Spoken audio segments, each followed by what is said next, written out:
कंकाल का रहस्य। चौरा गांव के खेतों में इन दिनों खुदाई का काम चल रहा था। असल में इसी गांव से होकर एक अच्छी सड़क गुजरनी थी, इसलिए यहां खुदाई शुरू की गई थी। अचानक एक दिन खुदाई करने वाली मशीन से कुछ टकराता है। बाद में जब खोजबीन की जाती है तो वहां से दो कंकाल मिलते हैं। पुलिस गांव के लोगों से पूछताछ शुरू करती है। आप लोगों को क्या लगता है ये किसके कंकाल हो सकते हैं? अरे साहब, हमें क्या पता ये किसके कंकाल हैं? आप ही लोग पता लगाइए, हम लोग तो बहुत ज्यादा डरे हुए हैं। हाँ हाँ, हमारी फॉरेंसिक टीम अभी आ रही है। ये बताओ कि इस गांव के रहने वाला कोई जोड़ा गायब तो नहीं ना? क्योंकि शुरुआती जांच में तो ये बात सामने आ रही है कि एक कंकाल किसी पुरुष का है तो एक किसी महिला का। साहब, हमें तो बहुत डर लग रहा है। ऐसे कंकाल मिलने का मतलब गांव के आसपास ही किसी की हत्या हुई है या फिर किसी को जलाकर मार डाला गया है। हाँ साहब, हम अपने परिवार को लेकर बहुत ही ज्यादा परेशान हैं। देखिए, आप लोगों की परेशानी हम समझ सकते हैं, लेकिन आप लोगों को पुलिस का सहयोग करना होगा, क्योंकि आपके सहयोग के बगैर हम ये पता नहीं लगा सकते हैं कि आखिर ये किसके कंकाल है और इनकी हत्या किसने की। ठीक है साहब, गांव के लोग आपका पूरा सहयोग करेंगे। हाँ हाँ साहब, पूरा सहयोग करेंगे। तो फिर ठीक है, हम अपनी जांच शुरू कर देते हैं। कुछ दिन बाद जांच रिपोर्ट आ जाती है। पता चलता है कि ये कंकाल करीब 20 साल पुराने हैं, यानी 20 साल पहले किसी जोड़े की हत्या कर शव को यहां पर दबा दिया गया था। इंस्पेक्टर राघव, ये बताओ कि 20 साल पहले की मर्डर मिस्ट्री क्या आप सुलझ सकती है? हाँ हाँ सर, क्यों नहीं। लेकिन अब सबूत और गवाह काफी मिट गए होंगे। मुश्किल तो होगी, लेकिन शायद किसी परिवार को इंसाफ मिल सके। इंस्पेक्टर राघव, आप बिल्कुल सही कह रहे हैं। किसी परिवार को तो इंसाफ मिलेगा ही, और किसी को उसके किए की सजा भी मिलेगी। जी सर, मैंने तो जांच शुरू भी कर दी है। 20 साल पहले इस गांव के दो जोड़े अचानक कहीं गायब हो गए थे। मैंने दोनों ही परिवारों के बाकी के सदस्यों से बातचीत शुरू की तो उन्होंने बताया कि उनके बच्चे शहर गए थे, लेकिन आज तक वापस नहीं लौटे हैं। लेकिन ये दोनों शव किस परिवार के सदस्यों के हैं, ये कैसे पता चल सकेगा? सर, मैंने डीएनए टेस्ट करवा लिया है। आज शाम तक इसकी रिपोर्ट भी आ जाएगी। अच्छा अच्छा, ठीक है। उसी शाम को सर, डीएनए रिपोर्ट के मुताबिक ये दोनों ही लाशें चौरा गांव के रहने वाले प्रधान सुल्तान सिंह के बेटे और बहू की है। लेकिन इनकी हत्याएं किसने की है, ये कैसे पता लगेगा?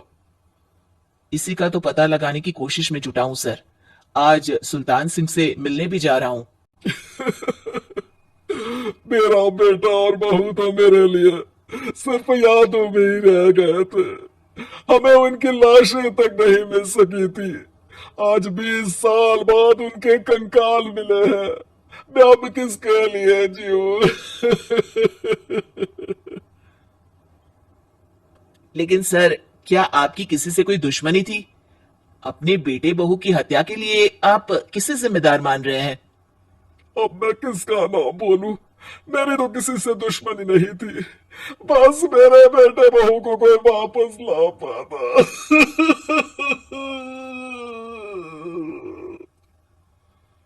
इसके बाद सुल्तान सिंह फूट फूट कर रोना शुरू कर देते हैं। सर, अब आप इनका अंतिम संस्कार करवा सकते हैं। कम से कम इनका शरीर ना सही, इनका कंकाल तो आपको मिला है। लेकिन हाँ, अगर आपको कुछ भी याद आए तो जरूर बताइएगा। मेरी तो बेटा अब उम्र हो गई है, लेकिन मेरे बेटे और बहू के हत्यारों का जरूर पता लगाइएगा, क्योंकि जब तक हत्यारे पकड़े नहीं जाएंगे मेरा मन नहीं मानेगा। सर, हमारी पूरी कोशिश रहेगी हत्यारे को पकड़ने की। लेकिन एक बात बताइए, उस वक्त आपको किस पर शक गया था?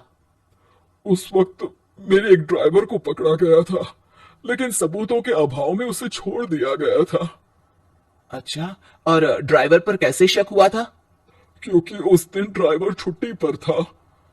उस समय लेकिन लाश क्यों नहीं मिल सकी थी? उस वक्त पुलिस ने बहुत कोशिश की थी, लेकिन दोनों की डेड बॉडी नहीं मिल सकी थी। ठीक है ठीक है, हमारी तफ्तीश चल रही है, मैं फिर आऊंगा। इसके बाद इंस्पेक्टर वहां से चला जाता है और सुल्तान सिंह अपने बेटे और बहू की याद में खो जाते हैं। कुछ दिन बाद सुल्तान सर, एक बात बताइए, जब आपके बेटे बहू की हत्या हुई थी, उसी के आसपास आपके ही गांव का रहने वाला एक और जोड़ा उसी वक्त गायब हो गया था ना? हाँ सर, अलका और अभिषेक, वो भी मेरे बच्चों जैसे ही थे। तो फिर वो कहाँ है?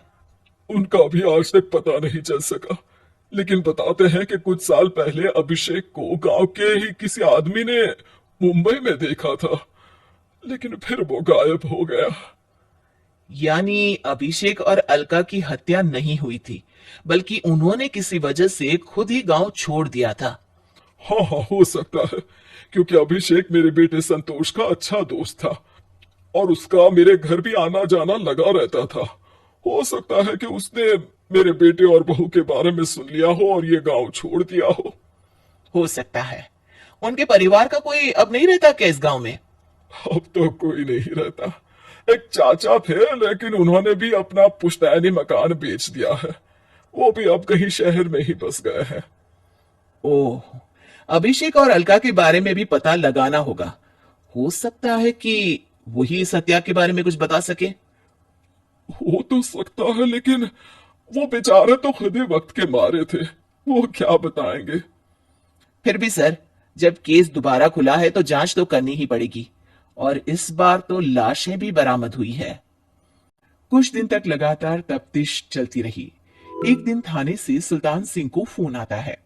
हाँ, कौन बोल रहा है? सर, मैं कांस्टेबल तूलाराम बोल रहा हूँ थाने से। आपको थाने आना पड़ेगा। थाने? लेकिन क्यों? सर, किसी की पहचान करवानी है। अच्छा ठीक है, मैं दोपहर तक पहुंचता हूँ। सुल्तान सिंह दोपहर में थाने पहुंचता है।